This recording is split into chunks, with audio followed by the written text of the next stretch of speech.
Hello and welcome to the Answer Yes podcast. We are on a roll. We've had people from London, England on. We've had people from Miami. And, I just love gaining wisdom from people with different backgrounds, experiences, and businesses. And today I've got Kate DiLeo on the line. Good morning or afternoon, whatever it is for you. How are you? I'm well, Jim. How are you doing? I'm doing good. Your bio says founder, accidental brand strategist, and author. I love that. I Yes. love that term, accidental. Right? Don't we just fall into stuff and go, "How did we get here?" Oh my gosh, completely. I mean, I seriously never thought I would become an entrepreneur, and here I am. But I think that's how life works. I don't think many of us necessarily go to college to say, this is exactly what I'm going to do for the rest of my life. We often have a very zigzag career path. Yeah, you know what's funny? You just said that. I'm rereading probably for the 10th time Think and Grow Rich by Napoleon Hill. Yeah, One of the strategies in the book, and I'm listening to it actually, so I'm cheating a little bit, but it talks about college. It says if you're going to yeah, go to college, know what you're going for in advance so that you right. don't inadvertently spend a bunch of money on something that you're not even going to do, right? Or you don't need. And I think a lot of people fall into that trap. They got $100,000 college bills like, Oh, yeah. I decided I'm What going am to I be, studying? Yeah, yeah. yeah, yeah, yeah. Well, it's so funny that you bring that up because, okay, so I call myself an accidental brand strategist because I had originally intended to pursue a PhD in anthropology, Hmm. specifically linguistic anthropology, which the whole premise of that is how does language shape our culture and how we experience the world? Well, here I am, fast forward 15, 16 years later, and I'm still working in the world of language, but in the context of branding, brand message for businesses around the world, specifically small businesses, founder led businesses. And so I do find it funny, though. My dad, though, you'll appreciate this, Jim. When I went off to college, he said, Kate, listen, I don't care what you study, but I've got three pieces of advice for you. I said, okay, what's that, Dad? And of course, he was a serial entrepreneur, and I thought he was crazy until my early 20s when I realized he was actually very smart. But he told me, number one, never burn a bridge. Number two, you live and die by your Rolodex. Number three, you have to know how to sell something. Yeah. And boy, did that wisdom really serve me. Yeah. Yeah. Old school knowledge right there still applies today. Again, it just going back to that book, Napoleon Hill. That book was written in the late 50s, I believe, Yeah, first published. Everything in there still applies. it does. Point is, It does. let's Well, listen I to our think, dads. yeah. Well, and I think, when we talk about, marketing and branding and all of these kinds of things too, as it relates to businesses today, I mean, I've got to be honest, I think a lot of time it just sounds like fluff, doesn't it? Yeah, it It does. just sounds so nebulous. But I think if we really take a step back and ask the question, what is this all about? About this idea of building a brand, of marketing ourselves. The ultimate idea here is building relationships with our prospects, our partners, our customers. And for me, brand, I look at it as your path of least resistance to revenue. How do you create a conversation that converts? And a Hmm. conversation where both people are coming to the table and really saying, got it, I love this, I want to take the next step. That's Yeah. the purpose. Yeah. I've got a brief story about an understanding of a culture which translates exactly into the language that we use, right? Understanding the language that people use to convey a message or receive a Mm-hmm, message. mm-hmm. I spent a couple weeks in Africa, specifically in Morocco, and I was in Marrakesh, and it was back in the day when there were CDs for sale. There was I think it was a Pink CD, the artist Yeah. Pink, and the latest song was out, and the CD was for sale. And I'm like, oh, let's buy that CD to listen to it in the car as we're driving around the next couple of weeks, right? And I asked the translator, ask him how much. He goes, it's $7. I said, tell him I'll take it. He goes, oh no. No, we can't do that. I said, what do you mean? It's $7? Like back in the US, it's probably 20. He goes, no, we must negotiate. You have to negotiate. I'm like, what Mm-hmm. do you mean we have to negotiate? $7, it's already a good price. He goes, no, he will be offended if we don't negotiate. And so we're talking about $7, but these two went back and forth and negotiated, I believe, a $4 price for the CD. And my takeaway from that is exactly what you do is you're defining the language in which they conduct their business and and That's right. and understanding like, wow, if I would have paid 7, I would have offended the guy. And the whole time I thought I was getting a deal. So I learned a lot about culture in those instances to pay more attention to how we speak to Yes, one another, especially as the United States is such a melting pot, right? that's So right. talk about that a little bit, because it's so important to convert what we say into what we write and how we convey our brand message. Well, I think, if we take it from the business lens, right? Let's talk about this in the world of business leadership, for example. Now, whether you own your own company or you're listening today and you're like, well, I'm a leader in an organization. Why does brand even matter to me, right? I need to get out there. Okay, at the end of the day, we're all in business to certainly, yes, make good livings. Yes, certainly change the world, but we have to be in business, which means money has to come through the door.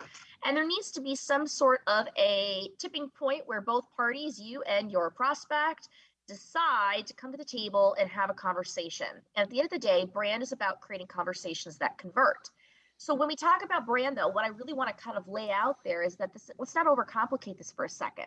We're not talking about just the marketing side of your organization. We're not just talking about the sales side of your organization. We are talking about the set of language that everybody inside your company and around your company and outside your company actually uses to describe what you do, Mm-hmm. how you solve somebody's problem, and how you're different from the competition. And Jim, here's the thing. When we think about buyer psychology, somebody comes to your website, somebody meets you in the Zoom room, they meet you at a Chamber of Commerce event, and they need to make a decision about wanting to take the next step with you. That is the stuff that they want to know. Tell me what you do. Tell me how you solve my problem. Tell me how you're different. I think if we as organizations and as leaders learn how to quickly and clearly articulate that, what we're doing is creating opportunity for more of the right people to come to the table and connect with us. And Mm-hmm. ultimately, that's what we want. We want to get more of the right prospects to the right table at the right time. That's the job of your brand. It's interesting that you say that, because I've had that conversation a lot, and recently, I should say. And I don't want to go down this road of discussion, but we're so gosh, what do I want to say? The politics in our nation, right, are so Right. divided, right? And you've got a lot of business people going, well, I don't know if I want to, really show who I am. Well, Mm-hmm, in my mm-hmm. opinion, you're going to develop the most authentic long-term customers or clients by being honest with who you are. Yes. You might take some hits up front because people go, whoa, I don't align with you. But at the end of the day, more people will know who they are and why they align with you, and they're going to stick around a lot longer. Well, actually, you just hit the nail on the head. So, one of the key principles of creating or writing your brand message in such a way where you go, okay, we're going to create a message where obviously we want to beat out the competition and we want to get more people to the table and more customers. Okay, great. Well, in order for that to happen, one of the first most important steps is you really owning your own brand personality and Mm-hmm. tone of voice, your Mm-hmm. perspective. Because the principle is that like attracts like. If you're a blue pen, you can't go write in a red pen. That's right.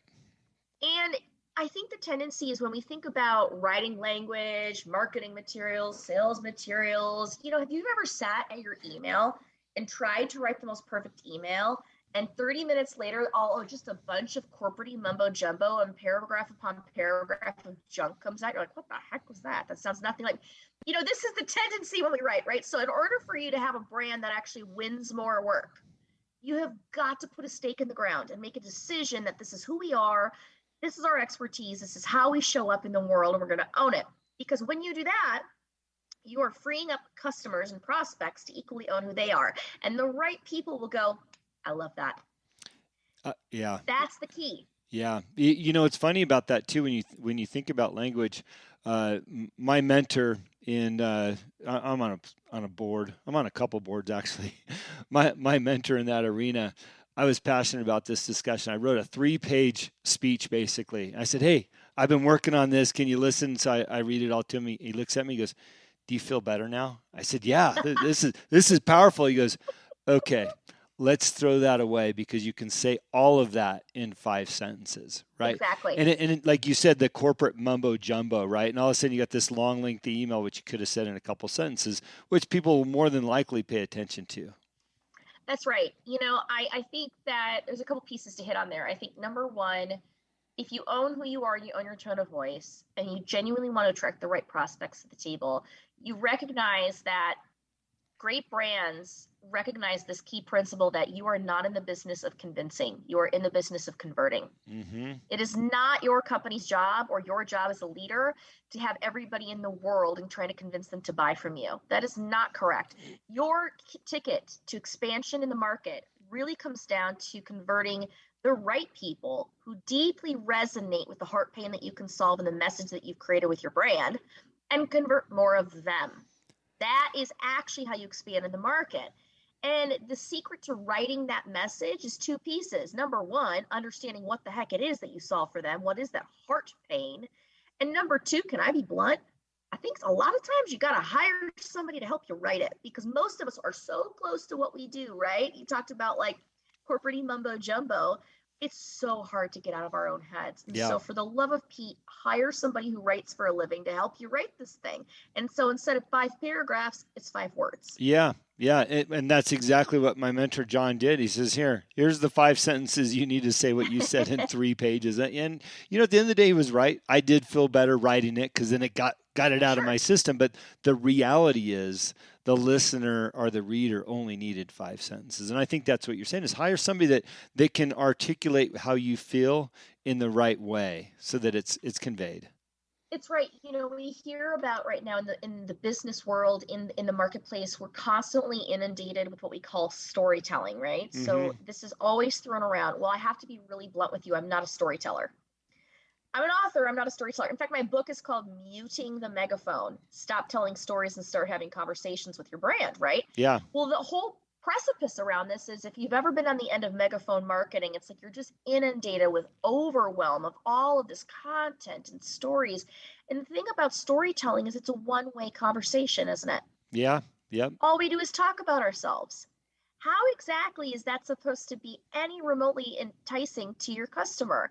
Whereas if you write a brand that is layered with a tagline that's 5 or 6 words or less, a value proposition that's only 1 or 2 sentences, set of differentiators that are clear bullet points. Do you see how being short, snappy to the point gives room at every place for your customer to want to engage and ask the next question? Well, that's the key. It's you nailed it on the title of your book. And I think, no offense to the content in the book, but the title is almost all you need if you're willing to have a conversation about it and spend the time. Because your point, let's start having conversations, because through those conversations we can learn so much more. When it's a two-way dialogue, we can ask questions, we can answer them, and then we can seek to find where we fit. So I love the title. It's right on the money. Thank you so much. Yeah. Appreciate that. I've worked for some world-renowned brands, and it was really more about the conversation and developing a relationship with the customer. It is. It is. I just deeply believe that your business is a conversation and not a transaction. In fact, if you go to my website, I literally say that. Boom, right there. It's on the homepage. It's right there. Where most of us struggle is, how do you create a conversation that actually converts? And conversion meaning both parties take the next step. In website language, that's like somebody clicks a button, somebody fills out a form. That's a conversion, okay? In everyday language, that means somebody goes, Jim, I just love what you said. We totally need to get on a call. Let me get Bob on my team on this call as well. We absolutely are dealing with this problem. Can we talk with you about how you could help us solve that? That's really a conversation that converts, right? Is when all of a sudden that person on the other end goes, yep, we need to chat. We need to take that next step and really understand pricing and scope of work and details, et cetera. Yeah.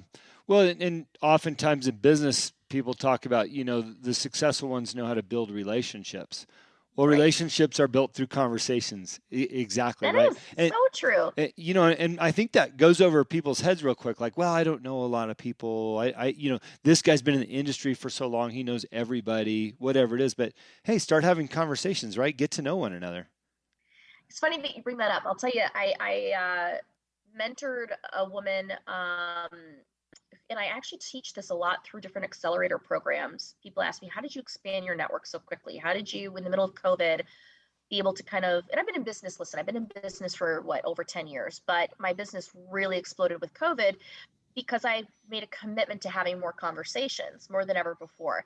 And so somebody asked me, well, can you teach me how you did that? And I actually got very tactical with them. I said, listen, if you go look at your calendar today, Chances are you can literally set up a Calendly link and select 4 separate half-hour time slots per day that you're willing to commit, 2 hours a day, to have intentional conversations that are there to expand your network. Mm-hmm. And she just kind of looked at me and I said, I committed to 20 networking conversations a week because I knew that if I could have 20 conversations a week, I would probably get 1 or 2 prospects per week out of that, a couple really interesting people that I love and want to continue to network with, probably another half a dozen to a dozen introductions, and so on and so forth. And I recognize equally in every single one of those conversations, I can give introductions. I can help somebody else expand their network.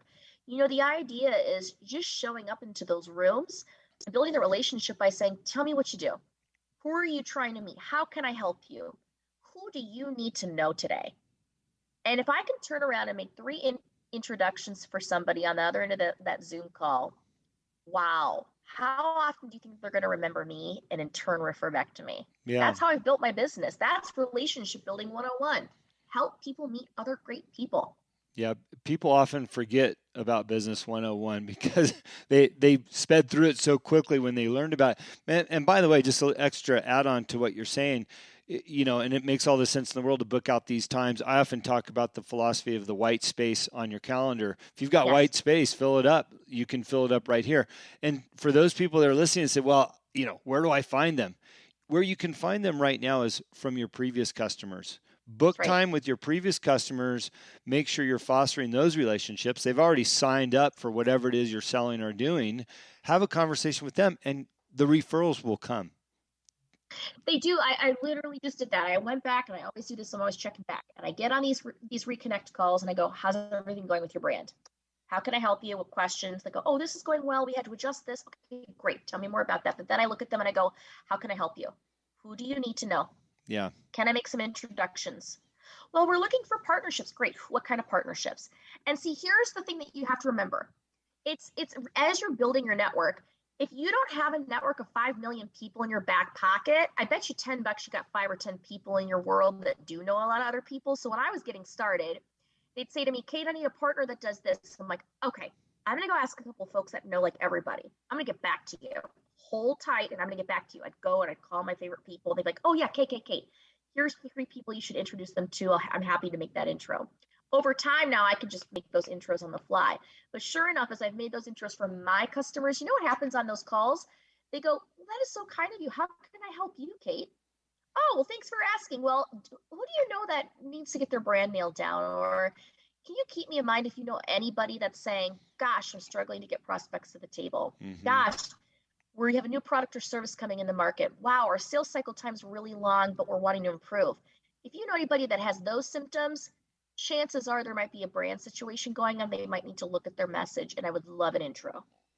And what's great about that is we're appealing to our human senses, and that is our desire to help one another, right? We don't want to ever ask for help. Yeah. We hate asking, but you know what? We all want to give, and it opens the door for that to give, right? It does. Opportunity is supposed to be, it really is there for everybody. For those of us that take a help mindset, it's really amazing what happens, how that opportunity just exponentially increases, because we made the decision that when you do good, when you're a kind human, when you show up, you do good work, it's amazing what happens and what comes back to you. Yeah. Question for you outside the box a little bit here. We're post-COVID in most parts of the country and in some parts of the world, and people are reorganizing their businesses or restructuring what they're doing. Where do you see messaging going? In my opinion, I've always been one for authenticity and family values and all these things, because those are the types of companies I work for. But what are you seeing working post this crazy environment we're coming out of? I see a huge shift of moving away from these complex sales funnels. Yeah. I see people getting back to basics. You actually see this in the technology side in 2 ways. It's really fascinating. You used to have these long website pages, remember, where it's like 75 buttons and you're almost like, what am I supposed to click and buy from you? I have no idea, right? Okay. We're going back to clear, simple times, which is honestly a homepage on your website that says, this is what we do. This is how we solve your problem. This is how we're different. Click, check out our products and services. Like, just get to the point without so much scrolling. The other thing that you see is this desire to get back to conversations. And so the way that is happening in technology is certainly you see a lot of those chat bots popping up all over the place. Yeah. Now, companies who do this really well have not only like an AI chat bot, but they also have a chat bot that is with real humans. It goes text right to your phone. I have a friend of mine who runs a real estate company. And anytime you chat on his website, it actually shows up as a text right on his phone. And if he can't respond within 30 seconds to 60 seconds, somebody else on his team can respond to the text. It's fabulous. It's a way for him to immediately engage with somebody through that digital channel and strike up the conversation. Overarchingly, what I see is this desire to go back to true human to human interaction. Yeah. That is what we crave right now. Yeah. And even if we're in the digital world because of COVID, that does not mean that we can't create honest, authentic conversations with people. I love that. I launched a book a couple months ago called The Freedom to Say Yes, but one of the chapters starts off with, hey, you're in line at Starbucks. Get off your phone. Say hi to the person in front of you. Turn around and say hi to the person behind you. You never know who you're going to meet. You know, you can look at your phone anytime, but it's that authentic, real conversation with people I think we're all desiring to have. It's amazing that you say that, by the way. So here's how the world works. So one of my best friends, Phil, lives in Colorado. He had just moved to Colorado from New York City. This was about 4 months ago. He's in line at the only New York bagel shop you can find in Denver, Colorado, by the way, Jim. And he's in line at the New York bagel shop. And he looks over and he sees this guy. And he's like, that guy looks like a New Yorker. So what does he do? He strikes up a conversation. Turns out they're in the same ecosystem, playing in the same lane. Phil makes an intro to me. All of a sudden, that guy signs a deal with me. I turn around and do a brand for this guy who runs a huge venture capital firm. That guy turns around and I connect him with her. This is how business works because of a single conversation at a bagel shop. Yeah. Yep. That's actually how it happens. In turn, the people that I have met in the most bizarre places have become some of my lifelong friends. Again, I think what we crave is not so much to do business with people, but to do life with people. And it means getting off your phone, putting your head up for a second, getting it out of the sand and going, am I actually connecting with the people in the world around me? Right. Right. If we can just get our younger adults to do more of that, you know. I agree. I was at one of those Teppan grill places with my girls and my wife last week. And, you know, they seat you with other people. And there was 6 young ladies there celebrating a birthday party. And I sat directly across from it and I watched them for 20 minutes. Not once did they pick up their phone. Not once. And I said, hey, I don't mean to interrupt, but I just want to compliment you. Typically, your generation would be all over the phone, and none of you have been on your phone. You've been talking to one another, smiling, having a good time. So keep it up. And they're like, they start looking at each other like, yeah, we have stayed off our phones. Good job, everybody. We need more of that. They just don't understand how important it is to have live discussions with one and be present in the moment. That's right. And I think if we think, you know, as leaders, show up, be who you are. Be who you are. And when it comes to how do I turn that be who you are into a conversion into a client, know your brand pitch, but have a brand pitch that's authentic to you. Have one that is true to the core of who you are and why you're in this business in this place and how you help people. And if you can get that down, you're not only going to help more people, but you're going to find that your company grows as well. Yeah. And, you know, I did want to make the point that every introduction or conversation that you might have in a coffee shop doesn't have to lead to a sale. I think to your point, you know, how can you help people or how can you be genuine or genuinely ask them how their day's going? Because, you know, you might hand your business card off and you might get a call 4 months later and say, hey, so-and-so met you in a coffee shop, but they gave me your card. They said you were super nice. That's reality. That happens all the time. It absolutely does. Again, we are in business with people. Business is a conversation and not a transaction. Yeah. And I think if we can remember that, we have the world at our feet to really step in and live in our purpose, give back, create impact, and of course, make a living and support our families in the midst of that. Yeah, sure. Now, without giving away all your corporate secrets, we want you to secrets, I should say. We want you to stay in business. But can you just talk about maybe some of the top line things that companies should consider as they look at their messaging, as they put their megaphones down and start looking a different direction?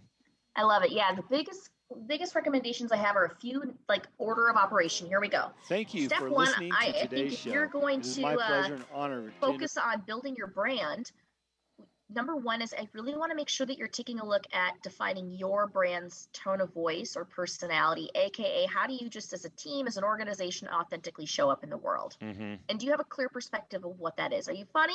Are you serious? Are you elite? Are you approachable? Are you bright? Are you subdued? We want to really get our arms around how do you show up? Second piece has been deeply understanding your audiences. Okay, so you're not in the business of serving everybody, you're in the business of serving the right people. And by clearly defining your target audiences, 1, 2, maybe 3 groups, and really building by your criteria around that. So not only demographics, but even psychographics, where do these people eat, shop, all the things, right? That you understand, who do I ideally want to work with? And then from there, you're able to write a message that speaks to the heart pain you solve for those people. So number 1, know you. Number 2, know your audiences. Number 3, write a message that speaks to the heart pain you solve for those people. Yeah. Without putting you on the spot too hard, can you think of a couple companies that might do it right in your opinion? Well, oh my gosh, there's so many. Holy moly. Do you want a B2B example, or Sure, what are you thinking sure. here? Yeah, I want people to hear the name and go, yeah, you know what? You're right. They do a good job at it. I need to aspire to be more like them. Yeah, actually, Tom's Shoes does a really good job of that. Yeah. I mean, you're just nodding your head right now. Yep. Oh yeah, Tom's no. does a great job of that. Since day one, by the way, my friend went on to be the vice president of their company early on. I don't think he's there anymore, but he told me in the beginning, "Here's our story. Here's what we're doing." I'm like, wow, that sounds pretty incredible. And all those years later, they're still doing the same thing. They figured it out. Yeah, Bomba's Socks does a tremendous job of this as well. Amazing job if you've purchased their socks before. They have a really cool brand. Mm-hmm. REI actually does a really good job of this. If you're in the outdoor space, you love being outside, REI is brilliant at how simple their branding is, believe it or not. It's very simple, but boy, oh boy, do they know their audience well, and they stay in their lane. On the B2B side, if you're thinking of technology, you know what's fascinating? There's a company called Citrix Technology. Oh my gosh, they serve companies for all sorts of things. And Citrix is brilliant at staying in their lane with their messaging. They 100% know who they're talking to. They don't try to talk to a salesperson. They talk to the IT person. They speak in their language. They're clear. They're simple. They're to the point. Even in how they package and price their solutions, it's brilliant. Yeah, yeah. Great example. Sometimes it just helps to have a visual for people to go, okay, I get what you're saying. I worked for, my family owns In-N-Out Burger, and I worked for In-N-Out for a lot of years early in my career, and they just nailed it every single day since 1948. And people just ask, well, how do they do that? Well, they're very clear on their messaging and their brand and who they are. And they don't try to be Chick-fil-A. Yep. Chick-fil-A is another one. Oh yeah, love them. Spot on. Yeah. Facebook, whether you like them or hate them, they've known who they are from the beginning.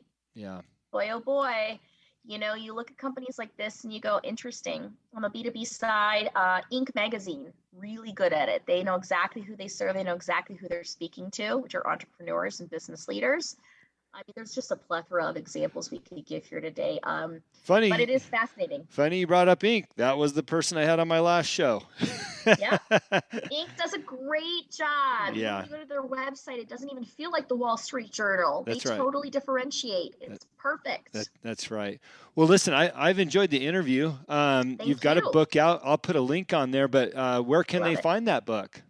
They can find it right on my website, katedileo.com. Feel free to check it out. Pre-order it. Book is officially launching in July of 2022, and it is called Muting the Megaphone. It is a fast and furious, just 100-page actual how-to guide of my branding process. How do you actually build a brand that wins work? It's step by step. Pick that up and actually go write your brand. You know what? I love that. 100 pages. I love that Yep. because it's You don't probably need more. straight and to the point. Well, I got a stack of books here. I got to catch up on. I've had so many great guests on my show, and I want to read them all, but I guarantee the 100 pages is going to go to the top. There you go. There you go. Get a highlighter and highlight and scribble and underline. That's the goal. Yeah, Kate, I love your energy, love what you're doing, and I love you. your message. Let's start having more conversations. Thank you so much for being on the show, giving us your time, your wisdom, and your energy. Thank you so much, Jim. It's been a pleasure. Yep, take care.